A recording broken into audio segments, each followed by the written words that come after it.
হ্যাঁ হ্যাঁ। আরে দাঁড়াও না, একটা কথা বলছে, তুমি কি স্যার স্যার করে যাচ্ছ? মাথা মোটা বোঝো না এগুলো? একটা ভিডিও দিচ্ছে, ইন্টারভিউ দিচ্ছে, একটা রুলস বলছে। স্যার বলুন বলুন। বন্ধুরা, আজকের আপনাদেরকে খাস লোকের সামনে দাঁড়িয়ে পড়েছি। বিনা হেলমেটে যদি যান তো অবশ্যই মারাত্মক ঘটি গরম আছে। এইবার আপনারা হেলমেট ছাড়া চলুন, হেলমেট ছাড়া যাওয়া চাই, নাহলে একদম দেখতে পাচ্ছেন। স্যার আর কি কি রুলস আছে একটু বলে দিন। হ্যাঁ, রুলস কি কি আছে একটুখানি বলে দিন। হেলমেট ছাড়া সেফ একদম। হেলমেট অবশ্যই দরকার। হ্যাঁ হ্যাঁ হ্যাঁ। আর সেফটি মেজার যেগুলো হ্যাঁ অবশ্যই মানতে হবে। হ্যাঁ হ্যাঁ অবশ্যই। আচ্ছা, সিগন্যাল তো মেনে চলা দরকার। আর এই স্টপ লাইনটা কি?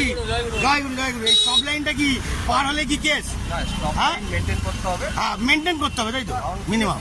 স্টপ লাইন মেনটেন না করলে একটা অ্যাক্সিডেন্টের সম্ভাবনা। হ্যাঁ হ্যাঁ হ্যাঁ। আরে দাঁড়াও না, একটা কথা বলছে, তুমি কি স্যার স্যার করে যাচ্ছ? মাথা মোটা বোঝো না এগুলো? একটা ভিডিও দিচ্ছে, ইন্টারভিউ দিচ্ছে, একটা রুলস বলছে। স্যার বলুন বলুন বলুন স্যার।